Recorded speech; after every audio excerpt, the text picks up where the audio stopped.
Math 8. This is Mr. Bainey, and we're going to take a look at, hey, what's up, Math 1? We're going to take, hello, this is Mr. Bainey.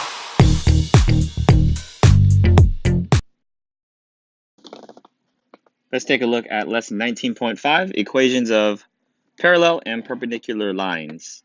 So we're going to be writing equations when we know that the line we're writing an equation for is either going to be perpendicular or parallel to a line that we already have some information on. The first part to this is to understand, it's been a while if you're in my class, but know how to find slope. There's different ways, and depends on what you're given. So know how to find slope on a graph. For example, on this very first line, when you're finding slope, one of the ways that we do it is to do rise over run. So if you're starting here, or in fact over here at 4, 1, your rise, you're going to be going down 4 times, and then you're going to be going over 8 times to the left. So that would be -4 and -8, which would come out to a positive if you divided those. Or you could run 8 this way and rise 4. Those are both positive. Just make sure you put the rise on the top of the fraction, the run goes on the bottom. All right, another way to do it is if you're given the equation, let's say the equation for this line here on the right is y equals 1/2 x minus 1. This is slope-intercept form. And if you remember back to the writing equations and dealing with all these different forms of linear equations, right? One of them is the y equals mx plus b. This is going to be the one that's, I think, most helpful to us, most efficient. And the directions in a lot of these problems are going to say to write the equation in slope-intercept form. If an equation is written in slope-intercept form, right, know how to identify what the slope is. The slope is m because the m is multiplying with x. So here it is 1/2, the way that I wrote it. And another one that you want to be aware of, know how to use, is the slope formula. Slope formula is if you have 2 points, y2 minus y1. That helps us calculate the rise. And on the bottom of the fraction, we're doing x2 minus x1. That helps us calculate the run. All right, so know of all these different ways, because that's going to be crucial to help us, dealing with parallel and perpendicular lines. On page 977, let's do your turn. So we want to write the equation of a line in slope-intercept form. And again, that means y equals mx plus b. So we're going to write the equation of the line that's parallel to y equals -x that passes through the point 5, 2.5. I'm going to sketch a graph here, and I'm going to erase it later. So I'm going to do it over here on this side. So I'm going to graph y equals -x, which requires that you know how to, graph from something that's in slope-intercept form, or graph just anything. That's a linear equation. It has a y-intercept of 0. It has a slope of -1. Right, so in this one, slope is -1, y-intercept is 0. So it's going to look like this. Again, I'm just sketching it just so you can see what that looks like. The point 5, 2.5. If I go over 5 and up 2.5, it'll be somewhere around here. So you'll want to imagine this line that's going through this point, but it's parallel to this line right here. So the line that hopefully you're thinking of is a line that goes like this. And that's parallel. We want to find the equation of that line that goes through that red point. So we only need 2 pieces of information to write an equation of a line. We only need to know the slope and the y-intercept. Well, if the slope of this blue line is -1, what's the slope of this line going through the red point if it's parallel? It's going to be the same slope. So if you want to make a note of that, I'm not going to write that down, but all lines that are parallel to each other will have the same slope. That means this second line I need to write the equation for has a slope of -1. So I have that, this one right here. And I have a point. I don't quite have the y-intercept, but I have at least one of the points. And we can use that to figure out our y-intercept. And there's different ways of doing it, but the way I'll show you is using slope-intercept form.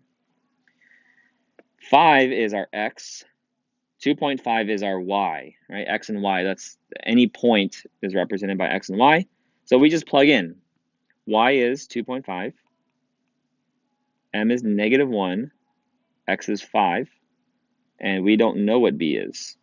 So we just multiply -1 times 5 is -5. I'm going to add 5 to both sides. And we get our y-intercept is 7.5, which should hopefully make sense if I drew the line that kept going, okay, something like this. Then where it touches the y-intercept way up here at the top is about 7.5. That makes our equation y equals our slope times x plus our y-intercept. So y equals -1x plus 7.5. Usually you won't see the -1. It'll just say -x, or instead of -1x. And we're done. So if you can go and try number 5 and pause it, and I will be showing you the solution here in a few moments.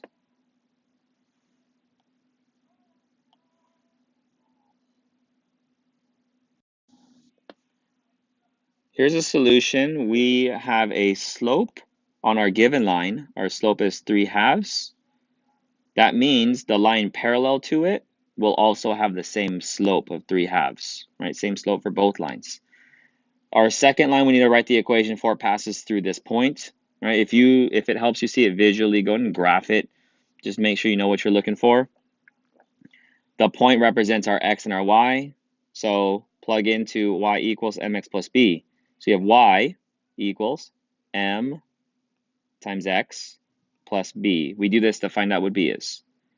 So 3/2 times -4 is -6. Then we add 6 to both sides of our equation, and our y-intercept is +6. Our equation ends up being y equals 3/2 x plus 6. Right? Remember, we only need two things. We need our slope, which we find out from the beginning, and we need the y-intercept, and therefore we can write the equation of the line. Okay, the equation of the line must have the x and the y in it. On this next page, 978, we're going to write the equation of a line that's perpendicular to a given line. So number 7, the line that's perpendicular to y equals 3/2 x plus 2, that passes through the point 3, -1. I'm going to write a note up here that perpendicular lines, they're not going to be equal slopes. In fact, I'll graph that first one. But for perpendicular lines, their slopes are what we call opposite reciprocal. Opposite means one is negative, one's positive.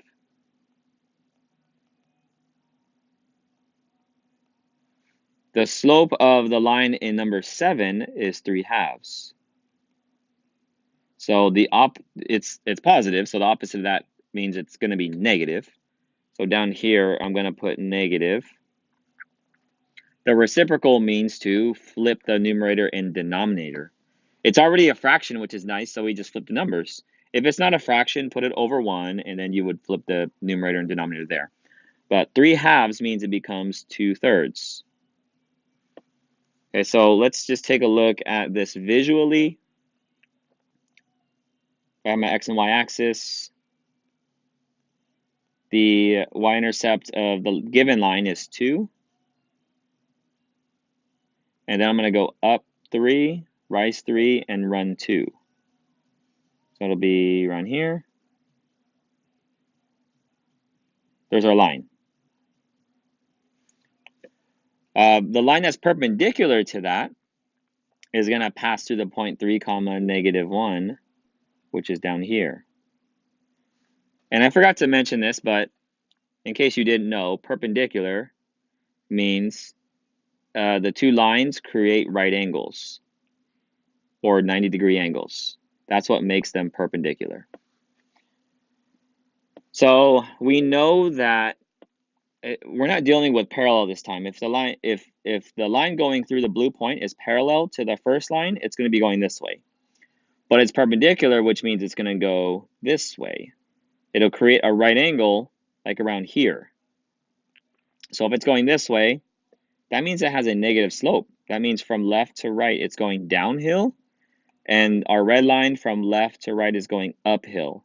And that's the reason why it's opposite. The slopes are opposite from each other. The only exception is if you have a vertical line and a horizontal line, right? Those aren't positive and negative slopes. But everything else that's perpendicular will have opposite slopes. Okay? We have our point. Okay, we don't need this graph really anymore, but hopefully the line you're thinking of goes something like this. I don't know, maybe this y-intercept isn't very accurate, but it looks like it might have a similar y-intercept. Let's find out.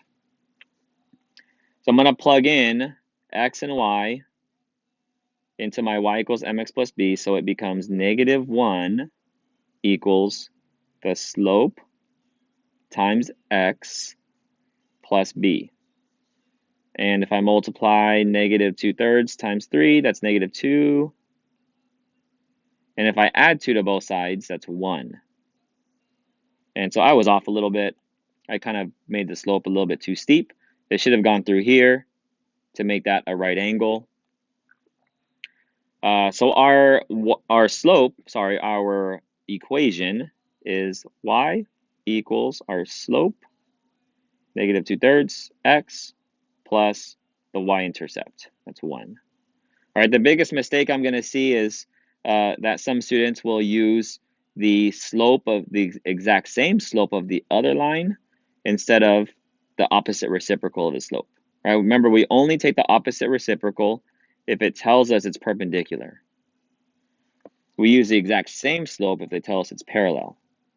Let me erase this here and have you try number 8. Go and pause it before you see my answer.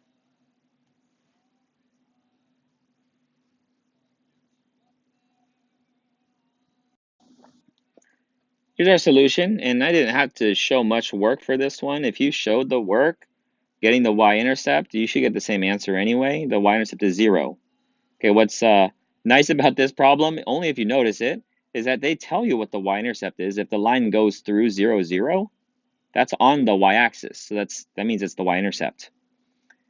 So all we have to figure out is if the slope of this given line is negative 4, the opposite is positive, and the reciprocal is 1 over 4, right? Because this is 4 over 1.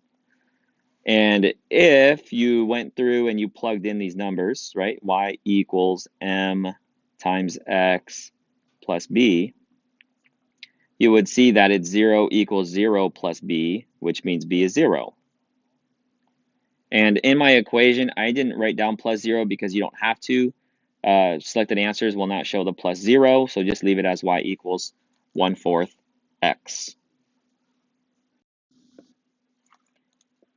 Let me summarize this lesson really quick by saying anytime you write an equation, because some of the problems in the assignment will get a little bit tricky, but if you just keep it nice and simple, remember you only need to know 2 things. The 2 things you need to know in writing a linear equation is the slope and the y-intercept. So what I've written down here at the bottom is you just fill in these blanks, right? The slope will either be the same or the opposite reciprocal of the other line. And to find the y-intercept, you typically have to, like plug in the point that you know and figure out what that is. Sometimes they give you the y-intercept or you can see it if it's on a graph, right? But just find those 2 things and you're set. Okay, make sure you're showing your work. That's going to be it for this lesson. Hope you have a great day. Thanks for watching.